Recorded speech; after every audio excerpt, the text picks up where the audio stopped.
So obviously this culture is a key piece, but how do we even start to get our arms around culture, and how do we start to define it and understand it better?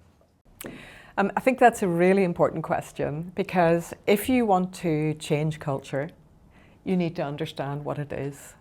And often people see culture as quite a fluffy concept, and they mistake culture. It's just the way we treat each other. It's about well-being, isn't it, and that kind of thing. That's not what it is at all. I mean, culture it underpins everything in the organisation. So, and kind of now for the science part, okay. So there are different models of organisational culture. The one that I find most useful and is the one that Edgar Schein developed back in the middle of the last century probably, so certainly around the 80s in his book Organisational Culture and Leadership. And that thinks about culture as a system. It's a little bit like an onion. So at the very heart of the culture, you've got really deep-seated beliefs and assumptions about the right and wrong way to do things, whether that's how to treat your clients, how to treat your people, what work you do, what work you don't do. So the right and wrong way to do things at the heart of the culture. And you could also call those values. Most people will call those values now, okay? So those are at the heart of the culture. They're the beliefs. And then the beliefs drive the next layer of culture. The next layer of the onion is the behaviour, the typical behaviours that you see, the behavioural norms. You just think about it. I mean, if you're an individual, the things that you believe in drive how you behave as well, right? So there's a system, a pattern of behaviour in every firm, and they are the behavioural norms. And then at the very outer layer of culture, we've got what Schein calls the artifacts of the culture. So those are the sorts of things about the processes and systems you might have, the way you reward and recognize people, the office environment, so like, is it all open plan, or is it like lots of little individual closed offices? That might say something about, whether you're loners or whether you're a team. How people dress, so the language that they use. There's a whole lot of things that are much more superficial aspects of culture as well.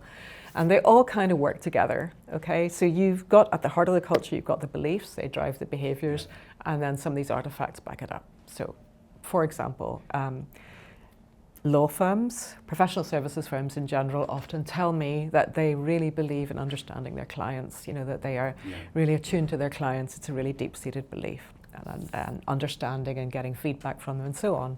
So I say, okay, so let's have a look at the artifacts of your culture. What's your client feedback process like? And they go, oh, we don't really have or we do have, but it's not really adhered to consistently. So is that process in place? And is the behaviour in place? How often do you then informally get feedback from clients, review and so on? So, you need to, in a strong culture, all those things are aligned. The beliefs are aligned with the behaviours, and then the sort of the artifacts of the culture, the operational things sort of help those behaviours to happen. You've been advising some of the most successful professional service firms in the world. What sort of questions do they have in mind when they come to you? I mean, how do they get to that cultural question? They might be a firm that has grown really rapidly, maybe lots of bolt-ons or started up in different geographies. And you get to a certain size, if you're a small firm, you can kind of, your culture sort of happens automatically because you've got those really close relationships. But as you get bigger, it runs the risk of being diluted. So often they will come and they say, we want to create one culture for our worldwide firm. So you can sort of work across geographic boundaries and so on, and track the right people and so on. So they'll come from that point of view. They've gone, we've grown, we've got to the size where this just isn't happening automatically anymore. We need to actually really formalize our culture, formalize our values, and make sure that those are shared. So that's one reason.